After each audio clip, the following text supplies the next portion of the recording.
100 சென்மம் நமக்கு போதுமா? வேற வர ஏதும் கேப்பமா?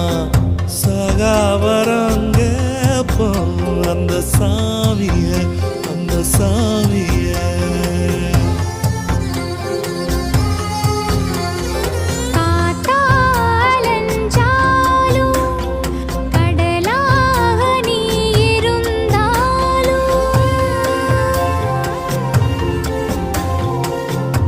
ஆகாசமான போதிலும் என்ன ஒரு எடுத்த போதிலும் சேர்ந்தேதான் பொறுக்கணும், இருக்கணும், கலக்கணும்.